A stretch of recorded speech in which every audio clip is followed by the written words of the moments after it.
তিনি ছিলেন যৌবনের দূত, বাংলার দামাল ছেলে। অভিনয় করবেন বলে বাবার সঙ্গে ঝগড়া করে বাড়ি ছেড়েছিলেন। নিজের বেকারত্বকে পাত্তা না দিয়ে কলেজ পড়ুয়া প্রেমিকাকে বিয়ে করেছিলেন জেদের বশে। অনুমতির তোয়াক্কা না করে তপন সিংহের মতো নামী পরিচালকের ঘরে ধাক্কা দিয়ে ঢুকে বলেছিলেন অভিনয় করতে চাই। সুযোগ আসতেই ছেনো হয়েও আপামর বাঙালির হৃদয় জয় করে নিয়েছিলেন। আসলে অভিনেতা হিসেবে তাঁর জায়গা হওয়া উচিত ছিল হলিউডের ক্লিন্ট ইস্টউড, লিভন ক্লিফ বা ডেনজেল ওয়াশিংটনের মতো অভিনেতাদের পাশেই। কিন্তু কপাল দোষে বাংলা সিনেমার প্রথম আধুনিক নায়ককে সেদিন চিনতে পারেননি কেউ। উত্তম মোহে তখনও বিভোর বাংলার পরিচালক থেকে দর্শককুল।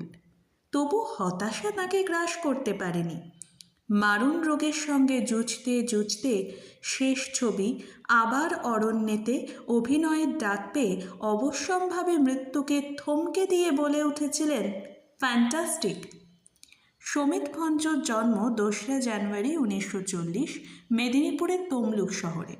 তার বাবা প্রীতিময় ভঞ্জ ও মা শীলা। সৌমিত্রা 3 ভাই, অমিত, শোভিত, সমিত ও 1 বোন। তমলুকে জন্মালেও সমিতের স্কুলে যাওয়া শুরু হয়েছিল জামশেদপুরের লয়লা স্কুলে, কারণ তখন কর্মসূত্রে তার বাবা জামশেদপুরেই থাকতেন। বোন কৃষ্ণার মতে যে ছেনো চরিত্রের জন্য তিনি জনপ্রিয় হয়েছিলেন তার ইঙ্গিত নাকি ছিল ছেলেবেলায় তার ডাকাবুকো স্বভাবের মধ্যেই। লয়লা স্কুলে সমিতের সঙ্গে কৃষ্ণাও পড়তেন। একবার ক্লাসের এক সহপাঠী কৃষ্ণাকে চড় মারে। সেই খবর কানে আসতে বুবুদা এত রেগে গিয়েছিল যে ও করেছিল কি, একটা বালি ভর্তি চৌবাচ্চা ছিল আমাদের স্কুলে, সেখানে আমরা খেলতাম। বুবুদা ওই ছেলেটিকে ধরে এনে সেই বালির মধ্যে পুঁতে দিয়ে বালি চাপা দিয়ে দিয়েছিল। শিক্ষকরা এসে অবশ্য ছেলেটিকে উদ্ধার করেছিল। ওর বয়স তখন 6-7 হবে। লয়লা স্কুলের পর সমিত ভর্তি হন তমলুকের হ্যামিল্টন হাই স্কুলে। লেখাপড়ার পাশাপাশি ভাই বোনেরা সকলেই গাইতে পারতেন। সমিত গান শিখেছিলেন নিজের চেষ্টায়। ছোট থেকে সুন্দর তবলা বাজাতেন। কেরামতুল্লার কাছে তালিম নিয়েছিলেন। পরবর্তীকালে তিনি তাঁর 3য় চলচ্চিত্রে আবির্ভূত হন একজন তবলাবাদক রূপেই, বলাই সেনের সুরের আগুন ছবিতে 1965 সালে। তার প্রথম 2টি ছবি নিশাচর ও বাদশায় তিনি ছিলেন ভিড়ের দৃশ্যে। অভিনয় করার ঝোঁকটা ছিল ছোট থেকেই, আর সিনেমায় অভিনয় করার ইচ্ছেটা তার পাড়া বা স্কুলের নাটকে অভিনয় করতে করতেই জন্ম নেয়। তাই স্কুলের গণ্ডি পেরিয়ে ঝাড়গ্রাম পলিটেকনিক কলেজে পড়ার সময়ই কলকাতায় আসার ইচ্ছেটা ক্রমশ প্রবল হয়ে উঠতে থাকে।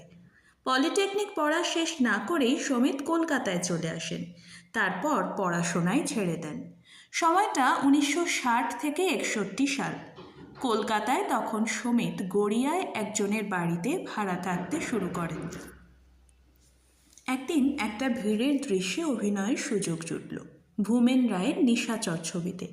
এরপর বিভূতি লাহার বাদশা ছবিতে আবার একটি ভিড়ের দৃশ্যে হাজির হওয়ার সুযোগ পান সমিত। কিন্তু সিনেমায় অভিনয় বলতে যা বোঝায় তা কিছুতেই হয়ে উঠছিল না।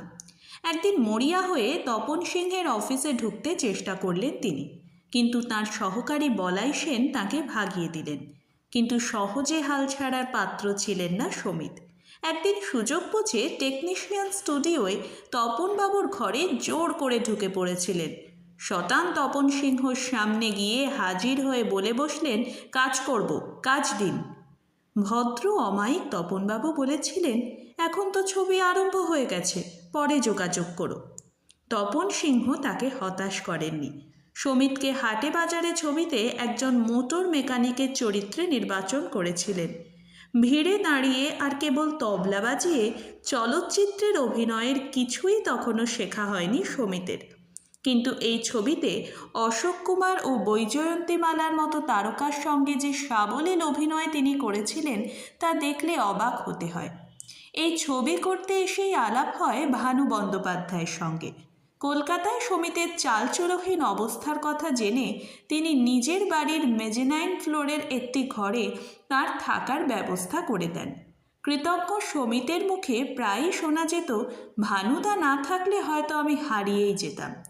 এই পর্বে কলকাতা ও তমলুক যাতায়াতের সময় রঞ্জার সঙ্গে বন্ধুত্ব গভীর হয় সমিতের। রঞ্জা তখন তমলুক কলেজের ছাত্রী। কলেজে পড়তে পড়তেই রঞ্জার সঙ্গে সমিতের বিয়েটা হয়ে যায়। একদিন ঘুরতে ঘুরতে টালিগঞ্জ পাড়ায় দেখা হয়ে যায় সাংবাদিক রবি বসুর সঙ্গে, যিনি নিজেও তমলুকের বাসিন্দা। তিনি খবরটা দেন, তুই এখানে কি করছিস? তোর তমলুকের বাড়িতে তো বলাই সেন কেদার রাজার শুটিং করছে। সমিত অবাক। যে সিনেমায় অভিনয় করার জন্য তিনি কলকাতায় মাটি কামড়ে পড়ে আছেন, যার জন্য বাবার সঙ্গে ঝগড়া করে বাড়ি ছেড়েছেন, যার সিনেমায় অভিনয় করার জন্য হত্যে দিয়ে পড়ে থেকেছেন, সেই তিনি নিজের সিনেমা নিয়ে হাজির তাঁরই পৈতৃক ভিটে। সমিত দৌড়লেন তমলুকে। শুটিং চলছে। হাজির স্বয়ং তপন সিংহ। সমিতকে দেখে তপনবাবু বললেন, তুমি এখানে কি করতে এসেছো? এর মধ্যে ওর সঙ্গে হাটে বাজারে ছবিতে সমিতের কাজ করা হয়ে গিয়েছে। বলাই সেনও পাশে দাঁড়িয়ে। তিনি অবাক। সমিতের উত্তর ছিল, আপনি যে ঘরে বসে আছেন সেটা আমার শোয়ার ঘর। ওরা শুনে চমকে উঠলেন। ফলে কেদার রাজায় সমিতের জন্য পুলিশ ইন্সপেক্টরের চরিত্র না দিয়ে আর উপায় ছিল না। কিন্তু চরিত্র ছোট হলেও তপনবাবুর ইউনিটের সঙ্গে এই সখ্য সমিতের ভবিষ্যৎকে এগিয়ে দিয়েছিল। তপন সিংহ লিখেছেন, ছটপটে সুন্দর চেহারার ছেলেটিকে দেখে ভালোই লেগেছিল। জানতে পারলাম সে রীতিমতো নাট্যচর্চা করে। আপনজন ছবির জন্য সমিত আর স্বরূপকে বেছে নিলাম মুখ্য দুই চরিত্রের জন্য।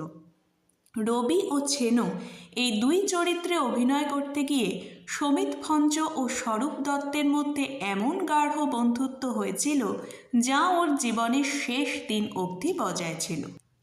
ছেনো সমিতের অভিনয়ের গুণে বাংলা চলচ্চিত্রের ইতিহাসে একটি আইকনিক চরিত্র হিসেবে অমর হয়ে আছে।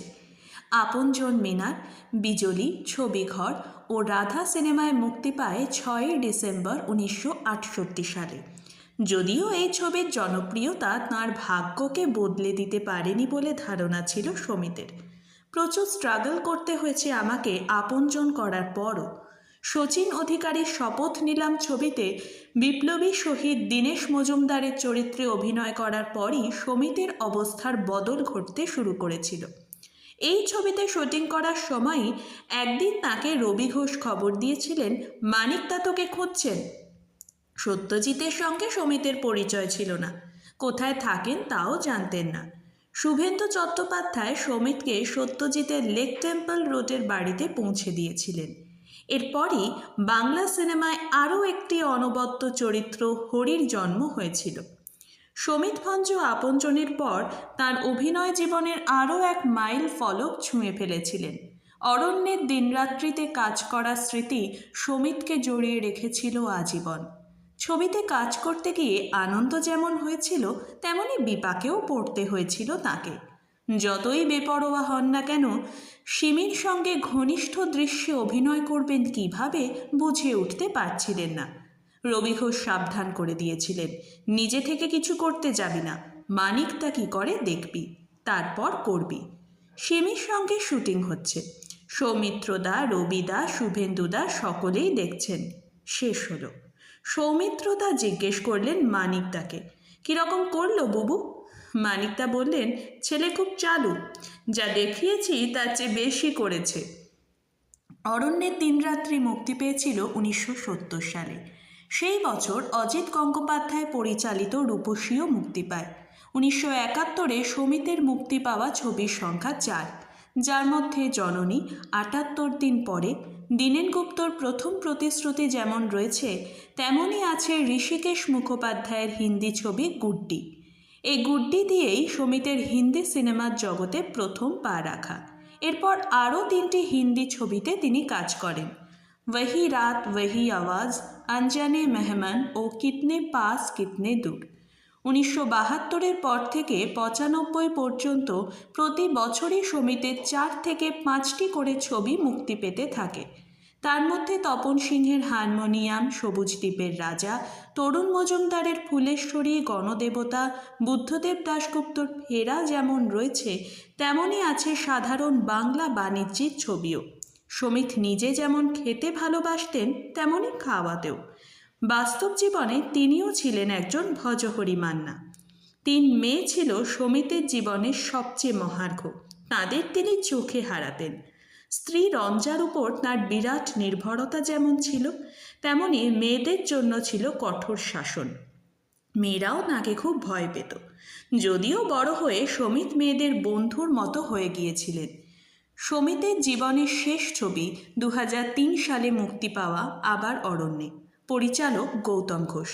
ইতিমধ্যে তিনি সিনেমার বাইরে ওয়ান ওয়ার্ল্ড থিয়েটার ও যাত্রায় অভিনয় করেছেন। 1995 সালে তাঁর মুক্তিপ্রাপ্ত 2টি ছবির নাম যথাক্রমে প্রতিধ্বনি ও মোহিনী। 1998 থেকে 99 সাল নাগাদ তার কোলন ক্যান্সার ধরা পড়ে। সত্যজিতের ছবিতে যে হরিকে আমরা দেখেছিলাম, প্রাণবন্ত, দুর্বার, অরণ্যের মতো পথে চলতে চলতে টারজানের মতো যিনি হুঙ্কার ছেড়েছিলেন, সেই হরি গৌতমের ছবিতে এসে অরণ্যের পথে হাঁটতে হাঁটতে বলেছেন, এখন আমার এক পা সংসারে আর এক পা শ্মশানে। 24শে জুলাই উত্তম কুমারের মৃত্যুদিন। 2003 সালের একই দিনে আমাদের ছেড়ে চলে যান সমিত ভঞ্জ, যিনি বাংলা ছবির দ্বিতীয় উত্তম হয়ে উঠতে পারতেন। আমাদের গল্পগুলো যদি আপনাদের ভালো লেগে থাকে তাহলে অবশ্যই আমাদের চ্যানেলটিকে সাবস্ক্রাইব করুন, কমেন্টের মাধ্যমে জানান কীরকম লাগছে, বেল আইকনটি প্রেস করুন পরবর্তী ভিডিও পাওয়ার জন্য। সবাই ভালো থাকুন, ধন্যবাদ।